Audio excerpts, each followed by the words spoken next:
Welcome to Aston Means Business. I'm Steve Dyson, the journalist presenting this regular podcast for Aston Business School.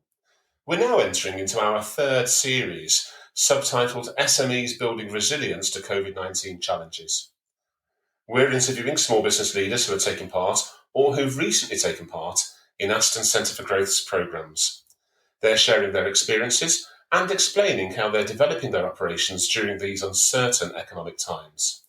We're also talking to some of Aston Business School's top academics, getting their valuable insight, analysis and advice for SMEs. In today's episode, we're going to find out how a Midlands driving school has changed and grown its business despite COVID-19.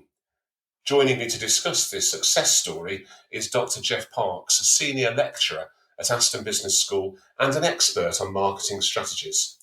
Hello to you, Geoff. Hi, Steve. Thanks for joining us, Geoff. I'll come back to you once we've listened to my interview.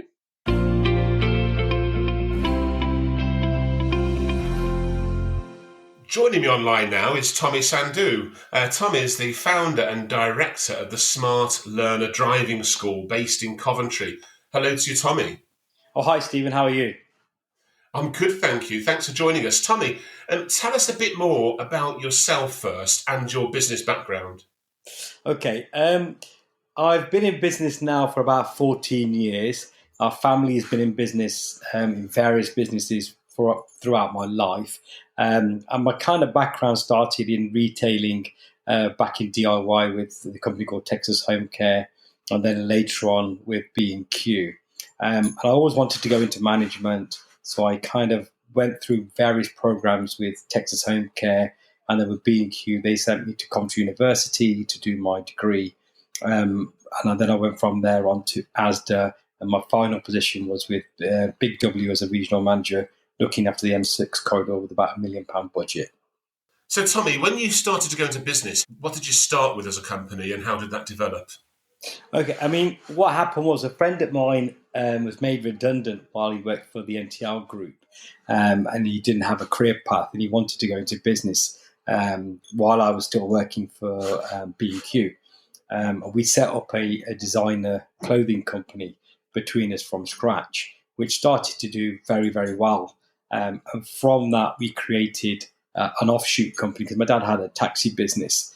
So we kind of started advertising on taxis. So we started buying taxis, and then I started training people on taxis and everything else. And what emerged was that to train people in vehicles, you have to have an ADI driving license badge because it's illegal to teach somebody without that particular badge. So I kind of went away to think about becoming a driving instructor for that purpose. And when I went into the training and started to qualify, I realised there was a bit of an opportunity to create my own company, very kind of bespoke ideology with my kind of retail background. And that's how Smart Learner came about. I see. And what was that exactly? When you say you had your own ideology for the learning company, what was it about the Smart Learner Driving School and that was different about your offering to learner drivers? Well, because of our retailing experience and the customer service and the callbacks and everything else we have in retailing, and it's quite fast-paced and everything else, I wanted to adapt that processes into the driving industry because obviously with the driving industry, all the instructors are self-employed as franchisees, so they don't work directly for the company. But what you find is the retention level is very low. They come, they kind of join you for a short period of time, then leave you. So what we did was we went away, kind of understood what customers wanted and what instructors wanted, and then created a very bespoke type of franchise. And that kind of brought loyalty both from instructors and our customer base. Things like making sure that we bring in the customers back at least 3 times through their journey of learning to ensure the instructor was there on time, the lessons are going to plan, offering a theory training packages because people struggle with theory. We're the first company in the country to have a simulator as well. And from the instructor point of view, it was making sure that we were helping them with their accounting, having a spare card if their car broke down, and various things like that that most other franchisees did not offer at the time. But that gave us stability and it gave us growth at the same time. And to help our listeners picture the business, Tommy, just tell us when you formed it, the year, how many people you currently employ, and what the annual turnover is. Okay, so we started in 2014 as a one-man band. So I kind of trained with BSM and went off on my own. At that point, it was just me and my trusty little car, and I was recruiting people. And that's how we really started our life, with just absolutely nothing. And then we went away, like I said, put a structure together, created a business plan, and then we started to build our business. Today, we have 50 instructors that actually work for us directly. And we have 6 people in our office that take all the calls and manage the background office admin kind of type of roles in the business. And our turnover this year will exceed over £145,000. It's quite an operation then that you've got. And what I want to turn to, Tommy, is what happened when the COVID-19 pandemic hit in March. I mean, obviously, that's hit everybody across all sectors, but how did it affect Smart Learner, and how did you start to recover from that after the lockdown?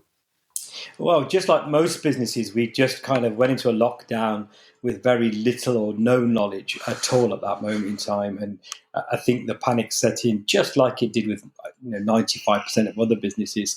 And then it was a case of creating strategies. When we closed down, we had no income coming in at all, because obviously none of our instructors could work. So all our income had stopped at that point, but some of our bills were still going out. Very similar to other people, and government came along to kind of support, but it came, after some of the kind of the panic had already set in. The great thing was we had, I was on the Aston Grow program, which we had a load of people that were working with me on the course at the time, plus the mentors from the college, who supported massively to get a strategical plan together to understand how we can get out the other side of COVID. We did have at the time a lot of pupils' payments that were sitting with our instructors, quite in excess of £40,000, which was very nerving because we didn't know when we would be back, how would we be back. Equally, pupils were wanting their money back, but we didn't have it. So we had to put a kind of a strong plan in place that we would work with to make sure we kind of could survive COVID. The other thing is the government started to announce that, people that had critical jobs, i.e. doctors and nurses, could do lessons and everything else. So what we did was we used some of our admin staff to keep customers informed at all times of what was going on, as much as we knew or as little as we knew. And then we started to embark on training some of the doctors and kind of becoming critical workers ourselves, to put us in a niche position to show that we're still there and active and supporting people through COVID whilst kind of supporting ourselves.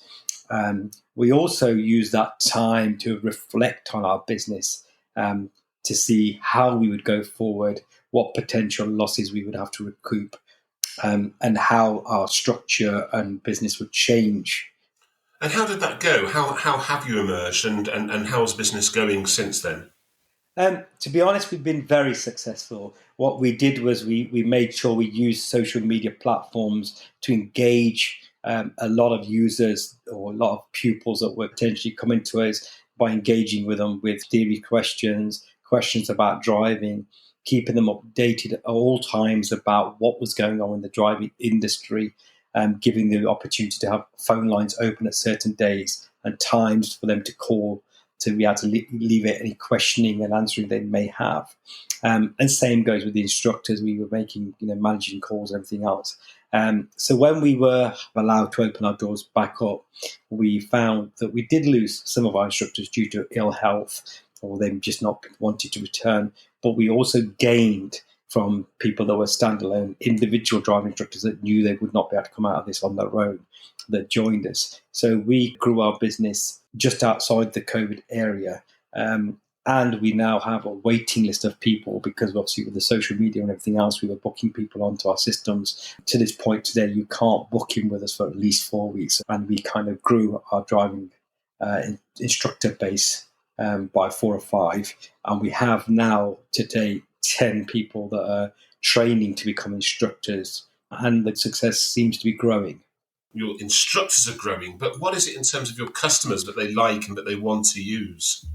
I think the first thing is obviously because we have an actual shop, a retail premises, people are trusting us that we are there, we're not disappearing, because that is a fear that in the media and generally that some businesses may close, and if they're investing their time with us and their finances with us to have lessons, they want to be sure that the company is going to be there today, tomorrow, and the day after. And obviously, when they're phoning us, we're a local company, which kind of can talk to them about the local areas and support them in their growth. And we also call them back, which I think is a fundamental thing, because when you're ringing customers back to make sure they're happy with our service, it makes a big difference compared to somebody just taking your money and then kind of leaving them to do whatever they want to do. Once a customer books a lesson with us, they automatically get a text alert to tell them they've got a lesson. Once they've had a lesson, they get an email to tell them this is the lesson you've had and it's completed. So they're kind of keeping themselves totally updated in the way we do things. And that does seem to happen because a lot of the newer students don't want to be they don't want all this information sent to them so they can read it. It's fast-paced environment. So that has worked very, very well for us. Tell us a bit more about your theory courses and your simulator.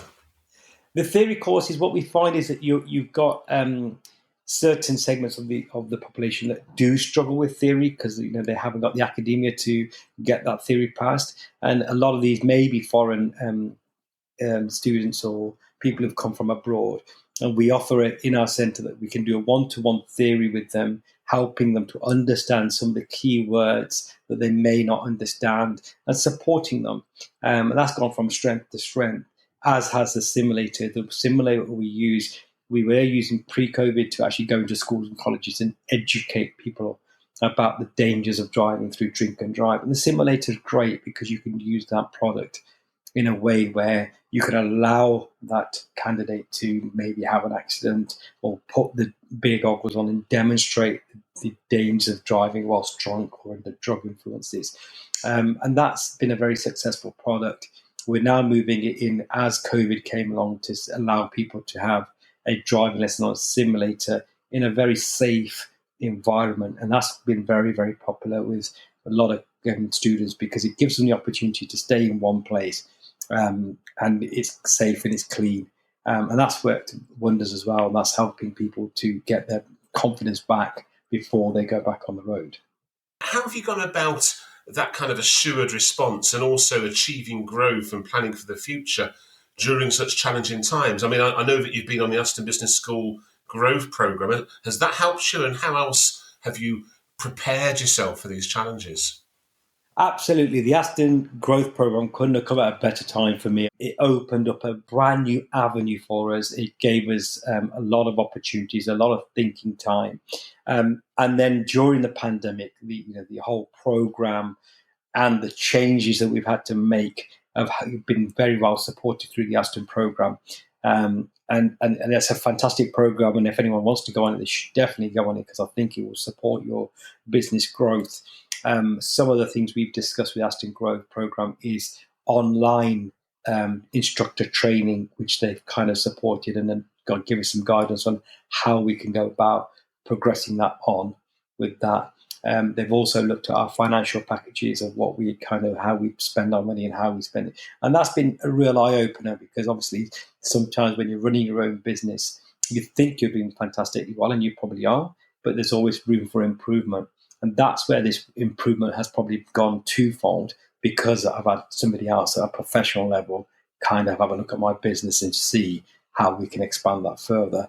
And also with the other people on the course, talking to them and understanding their businesses compared to my business has massively helped me through this pandemic and to go forward.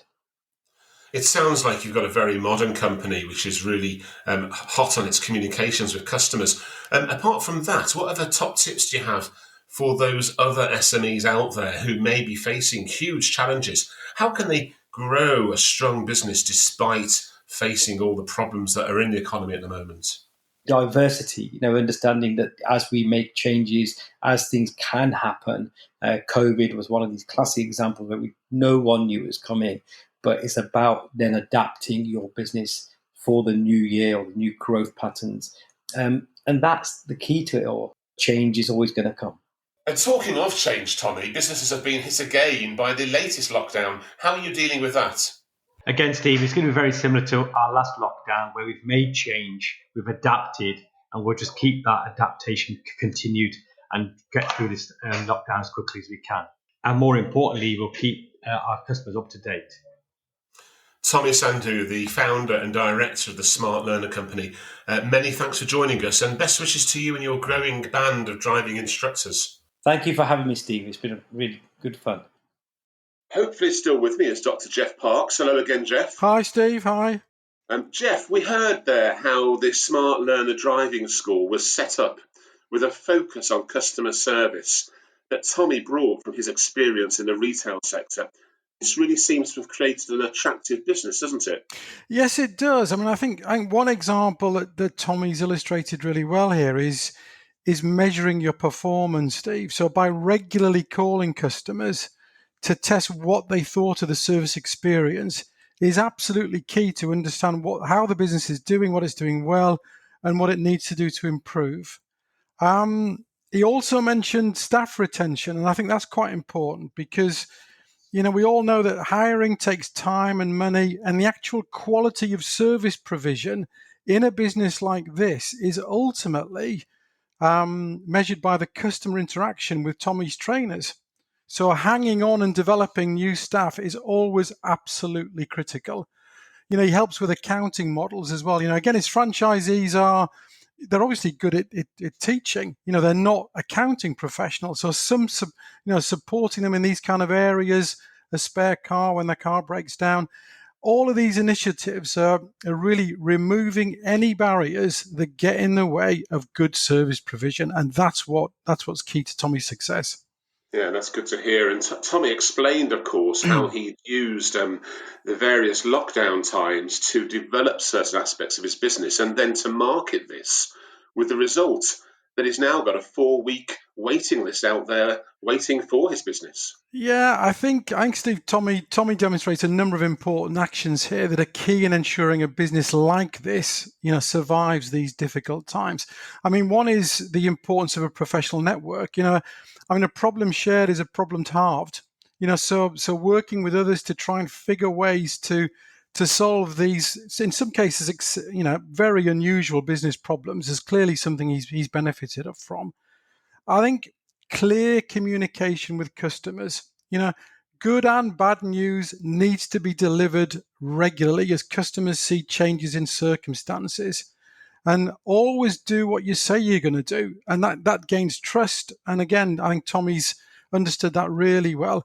And he's also, I think this is quite clever, he's carefully segmented his market so that his customer base, so that he can clearly give each group exactly what they're looking for and therefore gain loyalty. So, he's identified what, doctors and healthcare professionals need. He's identified what customers whose English isn't their first language, what are they looking for? So, you get the feeling from Tommy that he's managing customer groups, he's managing customer experiences through these unusual times when customers are naturally worried about what's going on outside.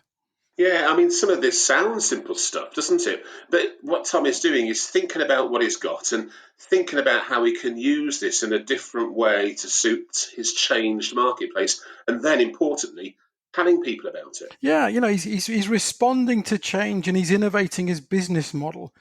That's a golden rule for effective marketing strategy. What the marketing jargon's about omni-channel retailing. So creating contact with customers both face to face, but also via online mechanisms, Facebook, Instagram, and any method which works for your individual customer. He uses text alerts to contact customers. He's appealing also to tech savvy younger customers. And these are all good examples of using good customer segmentation. The simulator idea, fantastic idea for young drivers to give them the reality of what a complete driving experience is like.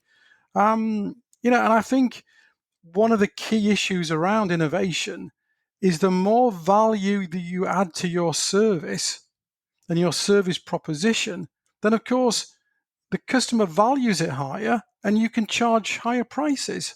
So you can improve your margins, and you can give yourself a much better chance of surviving the current crisis. So I think those kind of initiatives have been key for Tommy, I think. Tommy, in his interview, was very positive about the support he received from Aston, not only mentors on the growth programme, but also peers on the course. Yeah, I think, Steve, Tommy described our programs as providing thinking time. And I think that's what we do. We give time for entrepreneurs to reflect and use our intervention to reassess, the direction of travel for their business. I teach on one of the marketing programs. And it's about understanding how firms need to react to changing environments and positioning products for different customers as the environment changes. These are some of the topics that we cover on these programs. And clearly Tommy's taken on board many of the recommendations that we make. Help with finance is another topic we cover. I mean, many entrepreneurs are they're not financially trained. They're experts in their business, but understanding what the key numbers are about from a balance sheet or a profit and loss account are key to understand. And yes, there's no question peer group learning. We put you in a classroom with other business owners and we give you time to interact with each other and learn from each other. And I think those initiatives are really key ways to learn. Just to sum up, Geoff, what are the top learning points from yourself on marketing strategies for businesses who are seeking to grow in these uncertain times? Steve, I think number one, be focused. Don't allow all the kind of the financial market gyrations and the things that we see on TV often right now, cloud your judgment on the business that you lead. I think that's important.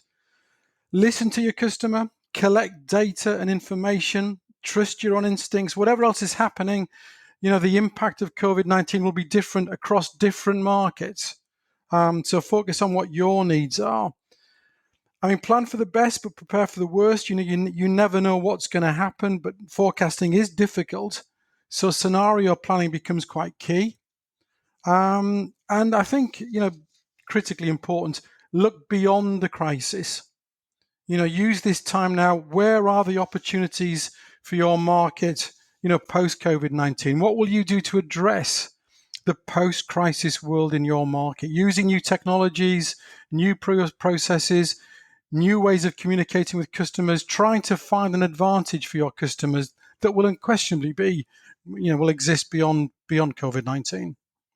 Dr. Geoff Parks, many thanks for joining us today and for providing your insight on the way businesses can change and market their way into growth despite today's challenges. Thank you, Steve. Thanks also to Tommy Sandhu, the founder and director of the Smart Learner Driving School.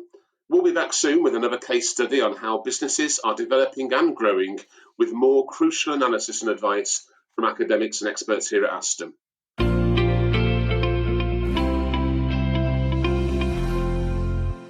Aston means business. SMEs building resilience to COVID-19 challenges. Thanks for listening.